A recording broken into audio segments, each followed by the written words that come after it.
Selamat siang, jumpa lagi dengan Denok Ayu Novel. Bagaimana kabar sobat semua? Sebelum kita mulai cerita ini, ayo silakan subscribe, like, komen, share dan nyalakan loncengnya untuk mendapatkan notifikasi terbaru ketika Mimin upload videonya. Bab 903 Pedang Emas. Dimas buru-buru ingin mendalami kuil Dewa Neraka itu. Lah merasa kekuatan ajaib itu mungkin saja berasal dari kuil Dewa Neraka tersebut. Dan ketika kekuatan ajaib itu masuk ke dalam tubuhnya, Dimas sudah bisa merasakan aura yang familiar. Tubuhnya ini pun sangat cocok dengan kekuatan itu dan memiliki perasaan mutual. Jadi Dimas merasa masuk ke dalam kuil Dewa Neraka, maka ia bisa mengetahui lebih jelas ingatan buram pada otaknya. Atau bisa dikatakan, terus mencari tahu dengan kekuatan tersebut, maka dirinya semakin dekat dengan apa yang ia ingin cari tahu.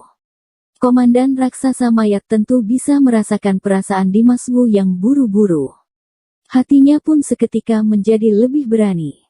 Lah menatap Dimas dengan serius, menggunakan suara menawar yang bersahabat dan mencoba berkata kepada Dimas, "Mau aku bawa kamu ke sana boleh. Tapi aku berharap kamu boleh berjanji kepadaku untuk tidak membunuhku." Komandan raksasa mayat tidak melepaskan kesempatan apapun untuk menolong nyawa kecilnya. Lah sangat menikmati hidup sebagai raksasa mayat di dalam hutan neraka tersembunyi ini. Lah tidak ingin seperti raja mayat, berakhir mati dengan melenyap. Mendengar ini, Dimas pun langsung berkata tanpa banyak pikir, "Boleh, aku berjanji kepadamu." Tujuan Dimas datang ke Gunung Tianling hanyalah untuk mencari tahu ingatannya dan mengetahui kenyataan. Lah memang tidak bermaksud untuk membunuh, hanya beberapa orang yang berniat untuk menghalangi jalannya, ia baru membunuh mereka. Komandan raksasa mayat ini begitu mengerti situasi, tidak hanya tidak menghalangi jalannya dan memberi petunjuk untuk Dimas, bagaimana mungkin Dimas bisa membunuhnya. Apalagi di dalam hutan neraka tersembunyi yang gelap ini, komandan raksasa mayat ini bagai peta hidup. Dimas pun bisa menggunakan peta hidup ini, lebih hemat waktu dan hemat tenaga. Melihat Dimas yang langsung menyetujuinya, hati komandan raksasa mayat pun menjadi lega. Tapi ia masih tidak boleh tidak berwaspada. Lah menelan ludah pelan, lalu mengeluarkan sebuah syarat Iyagi. Dan Iyagi, aku tidak boleh mendekati kuil Dewa Neraka. Jika kalian ingin masuk ke dalam, aku tidak akan menemani. Dimas berkata dengan agak tidak sabar, aku tahu, kamu hanya perlu menunjuk jalan untuk kita. Komandan raksasa mayat sangat hebat dalam mengetahui ekspresi seseorang. Lah tahu Dimas sudah tidak sabar. Oleh karena itu, ia pun tidak berani lama-lama dan memimpin Dimas dan Taoti menuju jalur keluar gua mayat. Perjalanan menuju jalur keluar gua mayat melewati banyak jalan, para raksasa mayat yang tertidur pun tersadar. Mereka berada di jalan mereka masing-masing. Melihat Dimas dan Taoti kedua makhluk hidup tersebut, mereka pun menunjukkan ekspresi garang dan serakah, terus menatap mereka berdua. Tapi setelah komandan raksasa mayat mengatakan beberapa hal kepada mereka, para raksasa mayat itu pun mundur kembali ke jalan mereka, tidak berani menginginkan mereka Iyagi. Adanya komandan raksasa mayat yang memimpin mereka keluar gua mayat, urusan mereka pun berkurang banyak. Raksasa mayat di setiap jalan pun dinasehati mundur dengan mudah. Dimas dan Taoti pun keluar dari gua mayat dengan lancar. Tiba di luar, komandan raksasa mayat pun terus bergerak, mencari jalan cepat, membawa Dimas dan Taoti menuju kuil Dewa Neraka.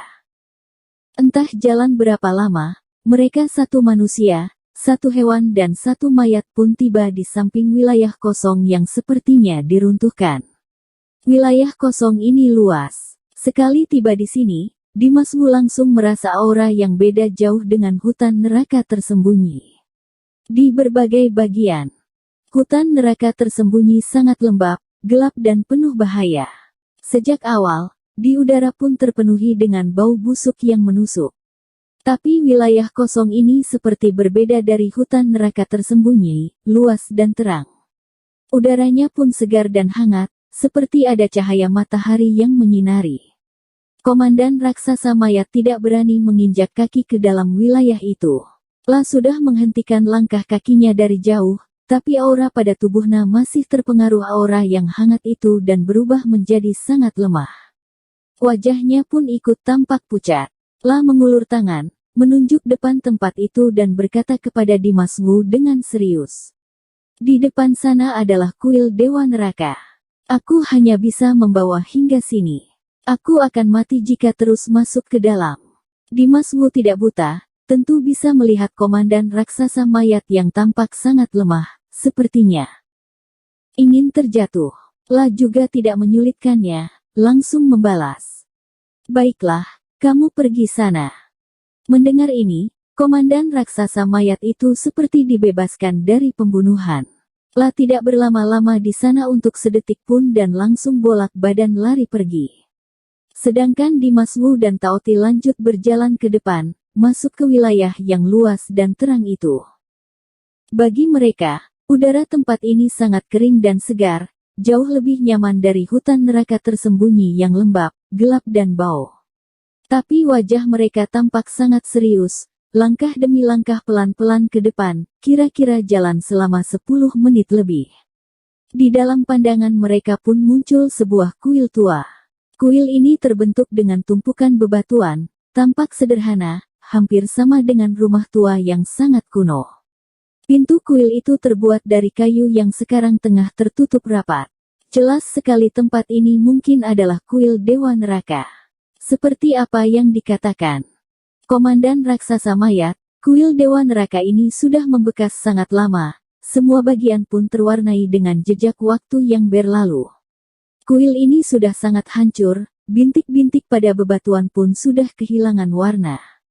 Pintu kayu itu kuno dan sederhana, tetapi dipenuhi dengan jejak noda yang tua dan sepi.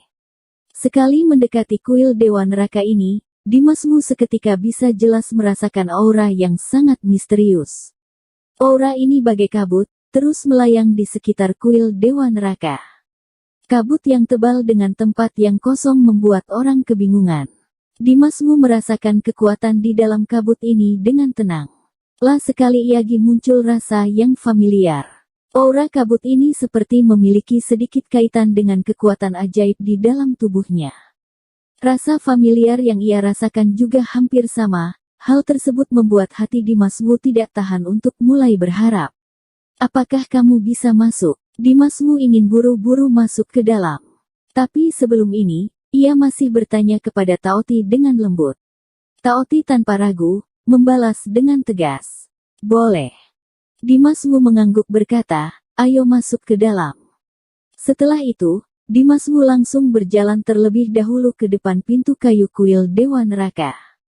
La sama sekali tidak berhenti dan mendorong pintu kayu tua itu dengan yakin, lalu melangkah masuk ke dalam. Taoti terus mengikuti Dimas Wu, masuk ke dalam kuil Dewa Neraka. Tiba di dalam kuil, bau busuk yang tebal bersama debu langsung masuk ke hidung mereka. Dimas Wu langsung mengibaskan tangan untuk meminggirkan jaring laba-laba di hadapannya. Kemudian, ia langsung menemukan patung yang sangat besar duduk tepat di depan mereka. Patung ini sangat istimewa, karena ia memiliki dua wajah. Wajah bagian kiri adalah wajah Buddha dan wajah bagian kanan adalah wajah iblis, tetapi bergabung bersama, saling memunggungi satu sama lain. Patung Buddha Iblis. Melihat patung aneh ini, Taoti pun tidak tahan untuk berteriak. La sungguh terkejut dan penasaran. Bagaimana mungkin dunia ini ada patung kuil seperti ini? Buddha itu Buddha, Iblis itu Iblis. Sejak zaman dulu, Buddha dan Iblis adalah keberadaan yang saling bertentangan.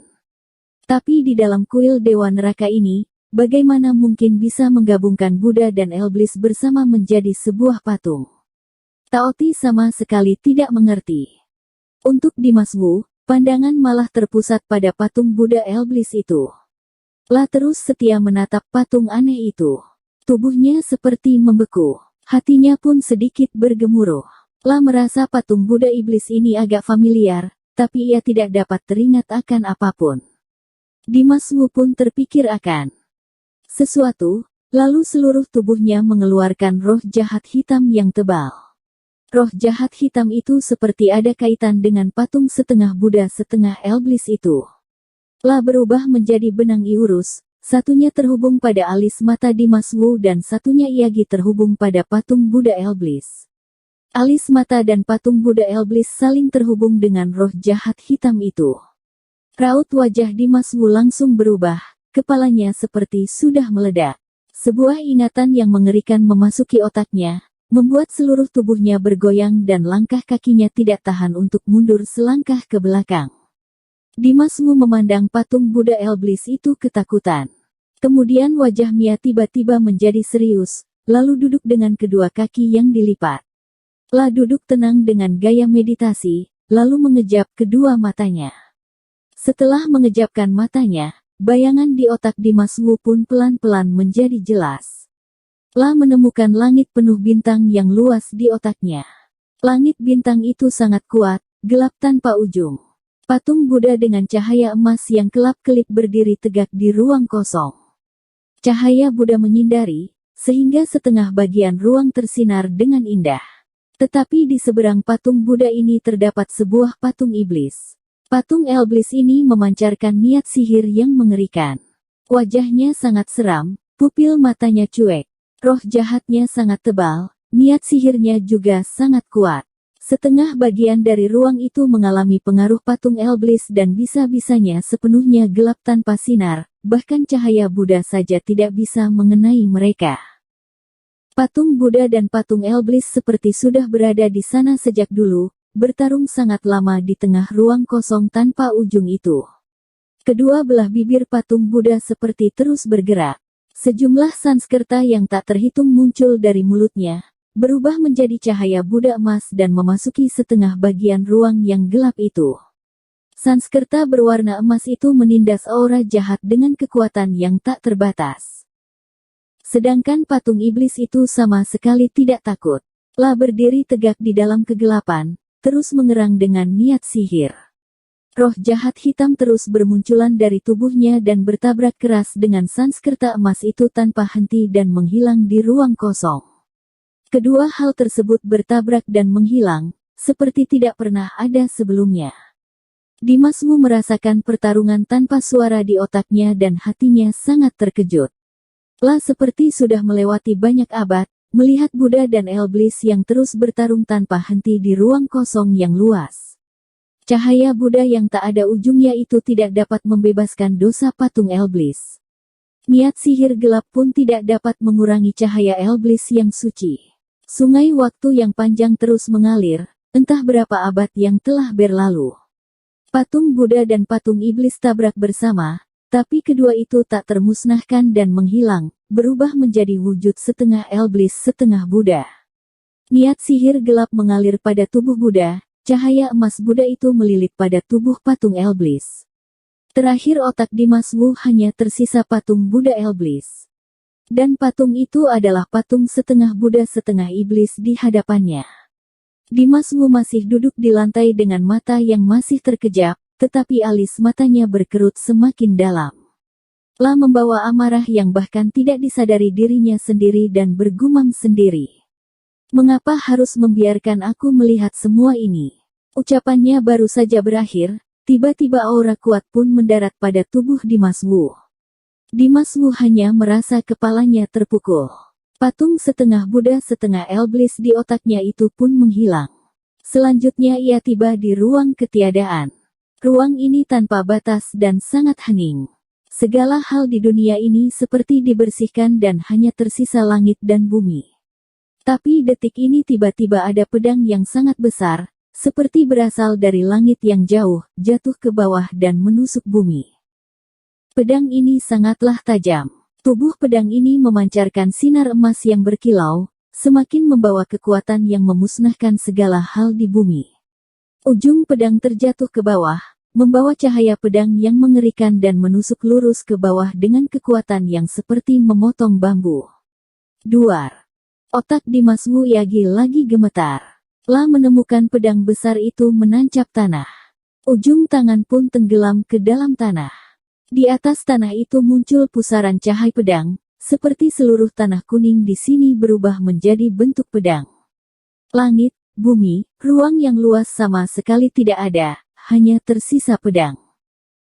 Kesadaran Dimas Wu terus terpusat pada pedang tersebut. Otaknya terpengaruh dan tiba-tiba muncul berbagai adegan.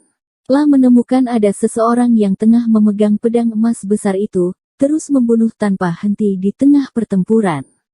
Tubuh orang ini telah dipenuhi darah, tampak garang dan kejam. Ketemu dewa, bunuh dewa.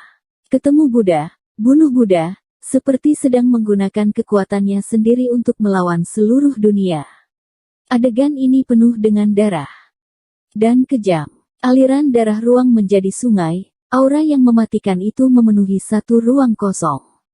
Taoti yang berdiri di samping Dimas Wu tentu tidak dapat melihat adegan yang terdapat di dalam otak Dimas Wu. Lah hanya melihat Dimas Wu yang duduk dengan kedua mata yang terkejap erat dan alis yang berkerut. Seluruh tubuhnya memancarkan cahaya tipis. Cahaya ini bisa-bisanya terbentuk menjadi pedang dan mengeluarkan aura yang tajam. Duar. Tiba-tiba aura kuat datang menyerang. Taoti pun melihat asap yang berlalu dari hadapannya. Menunggu asap ini menghilang, sebuah pedang besar dengan cahaya emas, seperti muncul dari langit dan tiba-tiba berdiri tegak di hadapan Dimas Wu. Bersambung. Terima kasih kepada kalian yang telah menonton video ini. Jangan lupa tekan tombol subscribe-nya dan nyalakan notifikasinya untuk mendapatkan video-video seru lainnya dari Denok Ayu Novel.